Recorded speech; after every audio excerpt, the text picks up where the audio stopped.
Hi there.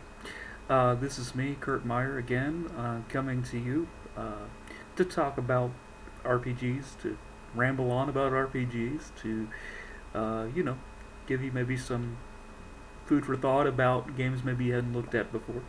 Um, Tonight I'm going to take a look at Prowlers and Paragons. But before I get to this book, I want to, you know, keep you up to date on with regard to the past couple of videos if you're following them. Uh, I got a response from Ken St. Andre with regard to my Tunnels and Trolls review. Like I said, Ken is very responsive to fans, and this is no exception. He writes, "Thanks for the enthusiastic review, Kurt. Neighbor rules. Wahaha. Conveyance rules. Just not needed. So you decide to sail from core to goal. It role plays like this. I go to the harbor, I find a ship traveling to Gull. I talk to the captain and arrange my passage. Then, what matters is how much the GM wants to mess with you. If the real adventure is in Gull, he says, 2 weeks later you arrive in Gull and go to shore. You find yourself in a city square, with 3 streets leading off in 3 directions, and the harbor behind you. If the GM wants to throw pirates at you, he says, a pirate craft comes across you at sea. The captain tries to avoid them, but fails. Soon a throng of bloodthirsty Cirque pirates boards the ship, and you find yourself fighting for your life. What do I need naval rules for?" Okay, so that was his response to my suggestion that he creates create some naval rules or some conveyance rules for Tunnels and Trolls. And the overwhelming response, not only from Ken but from other people, has been that that's really kind of ruling it up too much, and that TNT, part of the beauty of it is that it's such a rules light and slim system. So I really appreciate that response from Ken, and I see where he's coming from.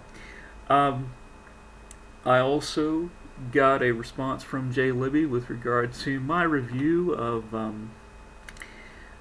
G-Core Prime, the core rulebook for his current core rulebook house system, based in large part on Marvel superheroes that I talked about last time. He thoroughly appreciated the review. I do apologize to the wonderful Renee Libby, who edits, Jay's wife, who edits his books. She did not necessarily appreciate my comment about pronoun antecedent agreement. Again, most people don't really think about that kind of stuff as much as I do. So if you read Jay's work, it probably won't bother you at all. And again, I really recommend that you check out G Core Prime. It's actually, I checked, it's $2.50 on Amazon.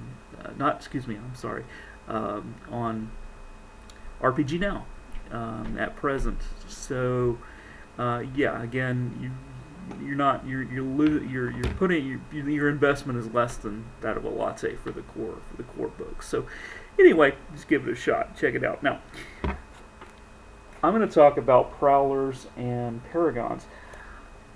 I really don't know why more people are not talking about this book. There's not more buzz around this game. It has quite a few 5-star reviews on RPG Now. There's a lot of free support in terms of quick start and some quick start characters and stuff that Lakeside Games put out. They're apparently out of Miami. I really know nothing about this gaming company, but I thoroughly enjoy this book, and I'm very enthusiastic about the system in here.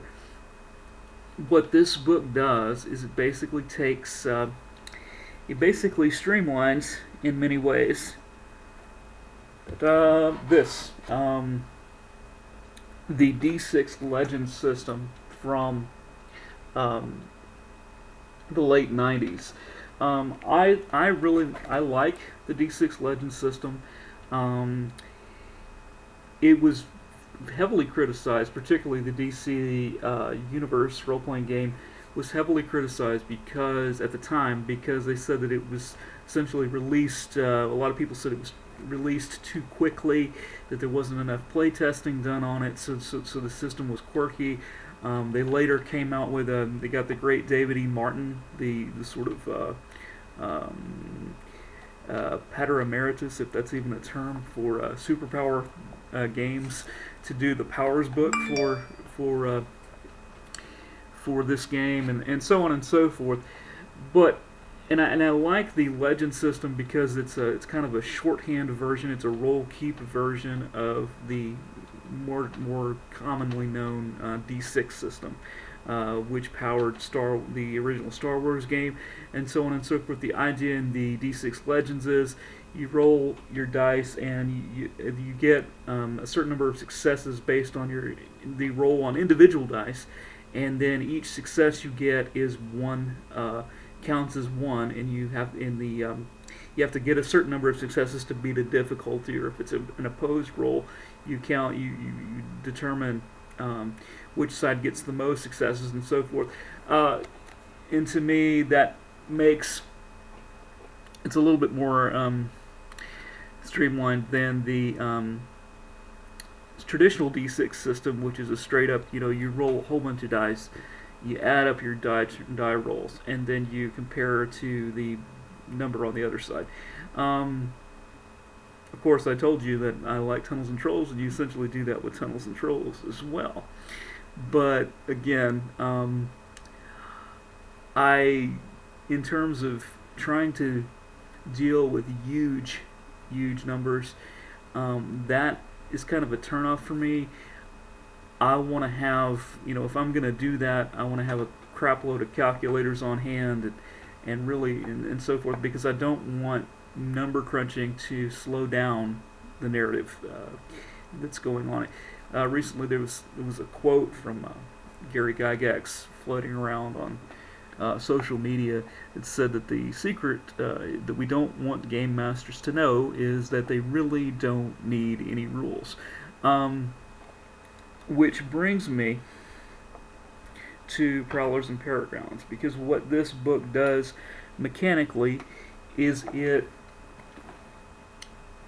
principally runs very much like D6 Legends. You roll a bunch of dice according to the number of dice that you have in a given trait, six-sided dice.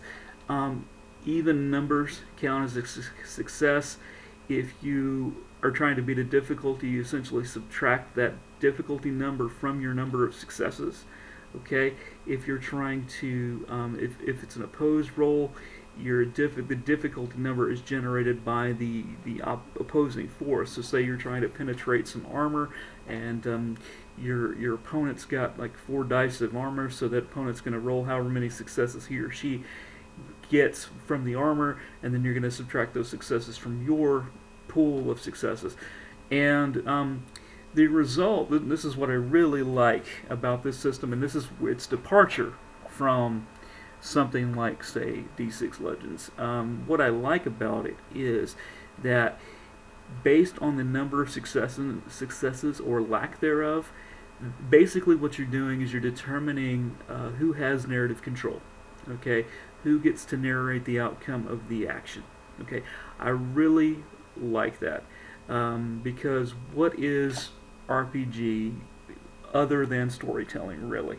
I mean, I am not interested in moving pieces around on a board and measuring, inches or measuring squares. I used to really upset, not really upset, but I used to annoy great group of guys. I played 3.5 / Pathfinder D&D, or no, what were we doing? We were doing 4th edition.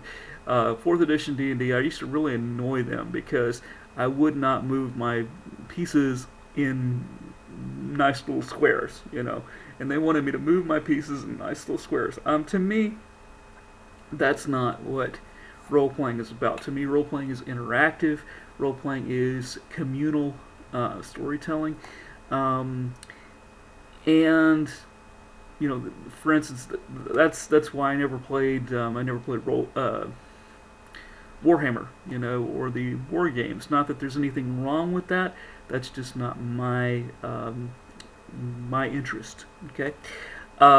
So what I like about this is that based on the number of successes that you get, you can it determines who has narrative control. So you, the player, narrate the outcome of the action entirely, or you narrate. If you get a minor success, you narrate, and the opposing player embellishes. Opposing player or GM embellishes the narration. If the dice go against you, right? If the results go against you, then the opposition will narrate and you will embellish. Or if they really go against you and you end up with 0 or -1 or something, total successes or something like that, then the opposition or the GM is going to take over the narration. What I like about this too is in terms of how damage works and so forth in this game is very much like Tunnels and Trolls. The weapons that you're going to use, the effect of powers, etc. in this game, basically all that really does is it adds numbers of dice to your pool that you're going to roll based on your skill. Okay, on whatever skill you're using, or power, or combination thereof. Various different things are just going to add to your die pool. And so the main thing is that net success or that net loss, whatever you're going to come up with, that's going to determine who has narrative control. What I like about the character generation process in here is that unlike D6 Legends, even unlike D6 Powers, which is the standard D6 system with superhero power mechanism grafted into it. Excellent system by Jerry D. Grayson. If you haven't checked out Jerry D. Grayson's work, I heartily recommend it. He's crafting some of my favorite settings. I don't know if he's doing anything now with Godsend Agenda, but I thoroughly enjoy Godsend Agenda. Which is kind of a Gnostic superhero preparing for an imminent invasion type of scenario game, where the powered individuals have been essentially masking as gods for millennia. It's a great setting, and also he's taken on and actually purchased and taken on and embellished the Atlantis Second Age setting, which is also another one of my favorite settings. Certainly, favorite settings being published right now. Again, kind of off topic, but hey, I do that. That's why this is a low budget review, unscripted review, and so on and so forth. In any case, what I like about this is unlike those games that use those games use point systems. In other words, to create your character. So you'll get a big ass pool of points, right? A large pool of points, and with those points, you'll buy your powers. You'll buy everything else really about your character. That's very much akin to Mutants and Masterminds, something like that. I don't like that kind of thing, really. I mean, to me, again, I am not a great math guy. I want story. I want to get to the story as quickly as I can. So what this book does is it gives you, to create your character, a pool of dice, right? It says you're going to build your character. The average build in here, I think, is 36 dice. So you're going to, and what you do is you allocate dice to various skills, powers, and then they're purchased on a one per one basis. Some of the powers that the system, the authors consider really powerful, they're going to be double. They're going to be double cost, so they'll be like on a two for one basis. And then there are some powers, characteristics, etc., that aren't ranked in dice. In other words, if you're immortal or whatever, there's not a rank on that. You just pay a flat, and it'll have a flat dice fee on it. So like 6 dice or 8 dice or whatever it is. But that's how you build your character. And also, and it says on the character sheet, if you look at the character sheet in the back, you're going to, there are certain skills that start out automatically with 2 dice in them, because they're considered everyman skills. So everybody's going to have academics, athletics, charm, command, medical, might, perception, writing, streetwise, technology, thievery, toughness, vehicles, willpower, etc. So those traits or skills, however you want to define them, and in fact the book defines them as traits. Everybody's going to have those depending on your setting. I mean, obviously, if you're doing say like if you want to use this to do a Bronze Age setting, obviously if you did have a vehicle skill, it would certainly be different vehicles than, say, a postmodern setting, right? Obviously. So this system does not use attributes. In other words, in the D6 system, everybody's got reflexes, everybody's got perception, so on and so forth.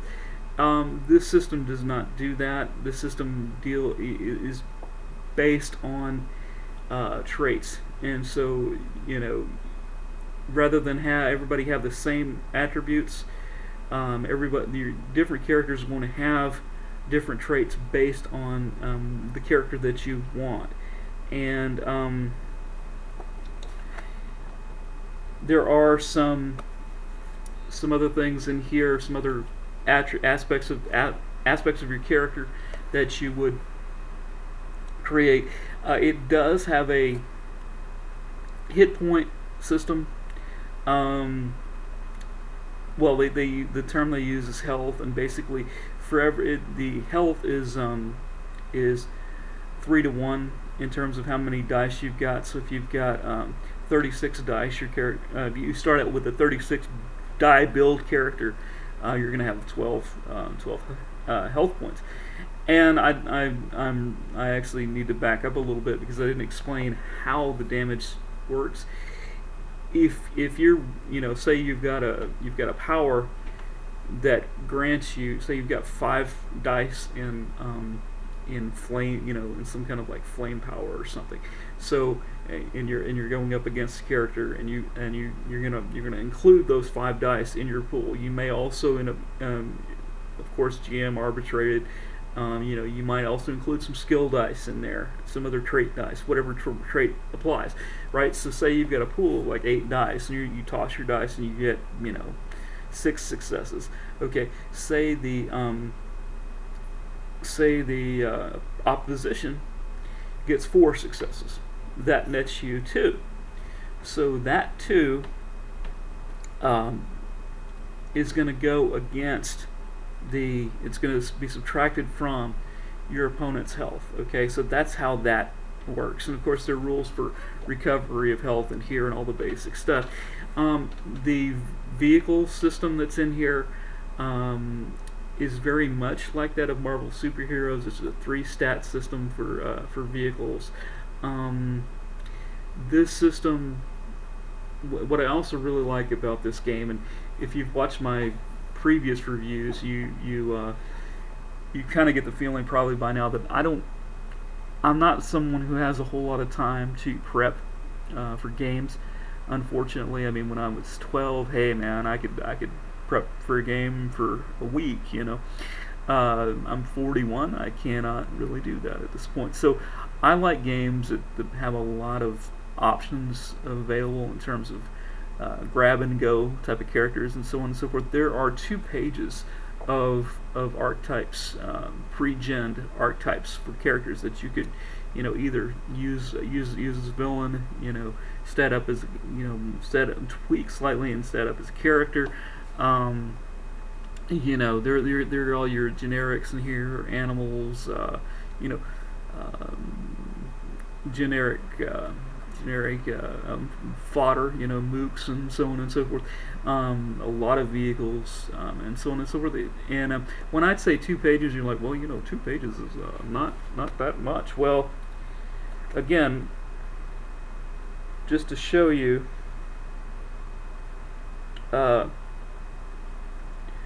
what a character write-up looks like in this book. A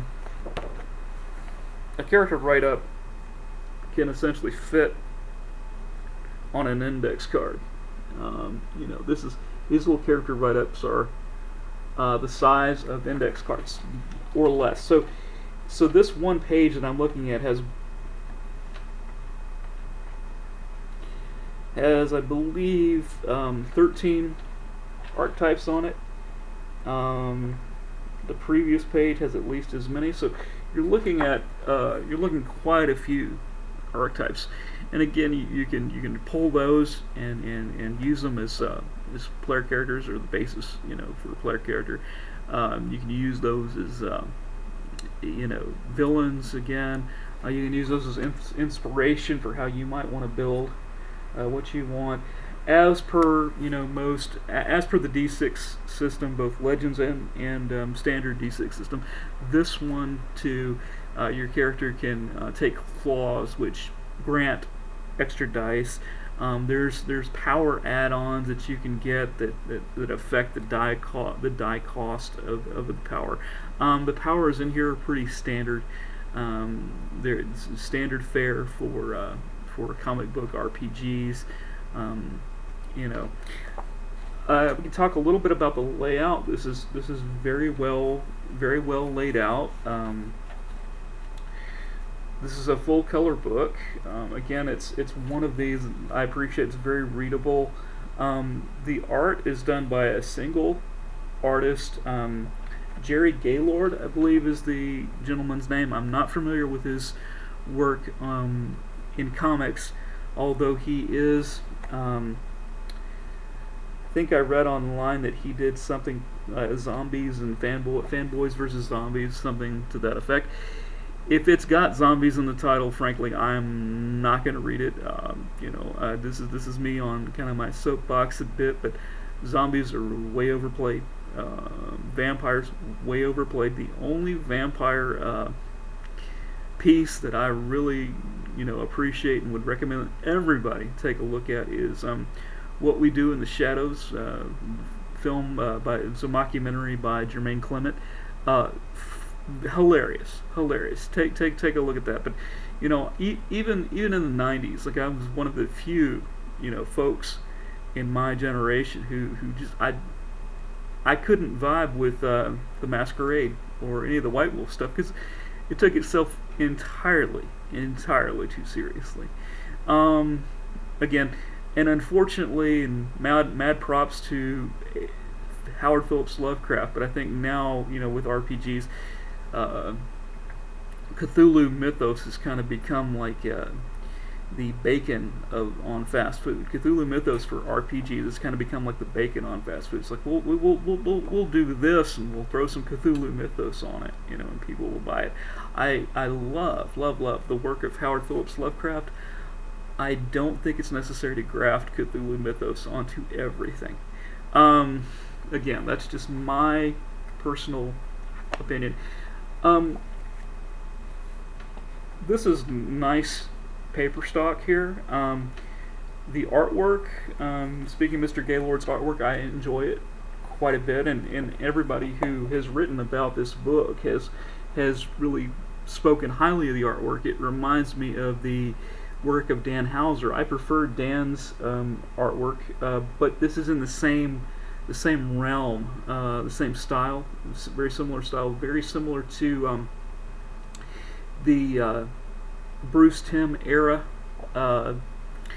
DC animated universe, which I don't think that DC has surpassed that yet. I don't think Marvel animated has surpassed that yet. Um, but hey, Disney's got Marvel. Marvel's got Disney behind them, so who knows what they'll roll out. I can't fault Disney too much because oh, I can't even remember the name of it. Star Wars 7. Yeah, it didn't suck. I thoroughly enjoyed it. But yeah, so I can't fault Disney too much. Plus, they've left Marvel Unlimited alone. I enjoy me some Marvel Unlimited. But all right, now you've heard me rant on for 25 minutes or so. I think we can call it a day. This book this is a POD, print on demand, from RPG Now. I believe the POD is $30. I think it's before shipping. I think that's what I paid for it. I paid $10 for the PDF when it first hit. PDF hit 2013. I got this book 2015. The PDF now is $4.95. This is certainly, I would think, if you like narrative games, if you don't want to be bogged down uh, by a bunch of numbers, if you just want to tell a good story, I would recommend this. This is certainly worth $5. If you play games via Skype, which I've done a little bit, if you play games via Skype, this is or Google Hangouts. This is an ideal type of game because there's not a lot of crunch here, and as a guy, middle-aged guy, early middle-aged guy, I don't have a whole lot of time to crunch.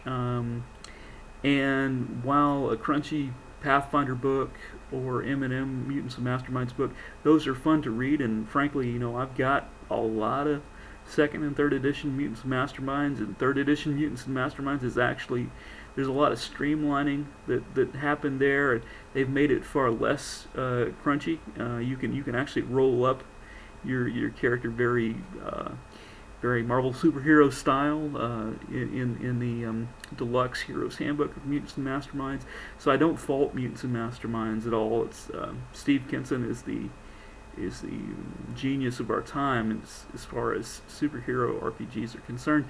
But again, this one book is essentially self-contained. Now you're not going to get a setting in here, so you would have to populate your own world basically. There's a starter adventure in the back, but it doesn't mind. I don't mind populating my own world. In fact, there's a lot of crazy stuff going on in my head now. If you hadn't gathered that already, there's lots of ideas popping around in here, and I'd like to throw them out into whatever world that I'm happen to be generating in the moment for RPGs. So I don't really mind not having a set setting. In fact, a set setting can be kind of a burden if you've got a group of players that are playing in the DC universe, and your reference point for DC is 1988 DC universe. You've got 3 players whose references 96, and then you've got several players that are following the current DC, and nobody's going to be quite satisfied necessarily because it's not the DC that they know or expect. So, DC or Marvel, you're always got that, as Harold Bloom says. Oh shit, he's talking about Harold Bloom. Yeah. Harold Bloom talked about the anxiety of influence when you're talking about writing in the English language. He theorized that everyone who writes in the English language essentially is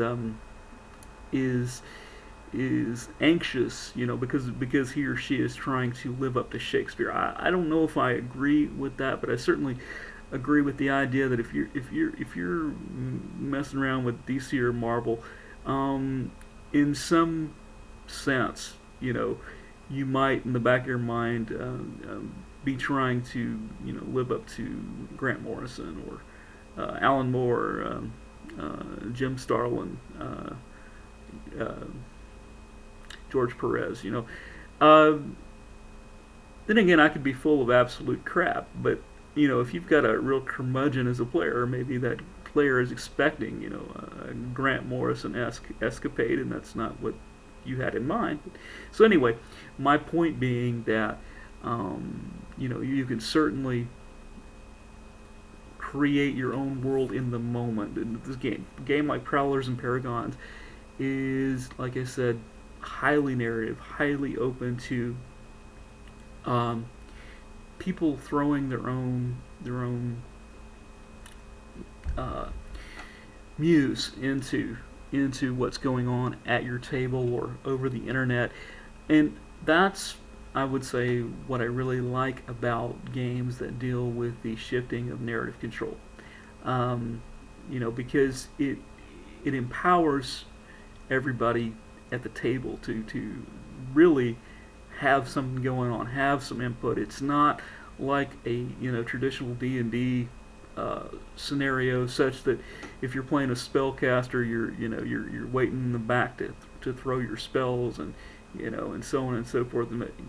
Uh, in a more narrative game, there's always something for everybody to do. Everybody, in my experience, can feel a part of what's going on. So that's my whole spiel on that. Again, I really don't know.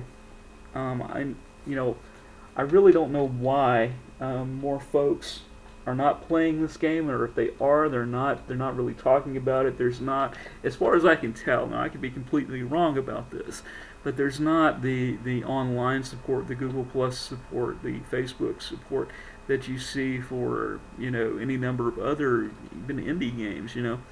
So I'm a little baffled by that, but hopefully people will look at this review and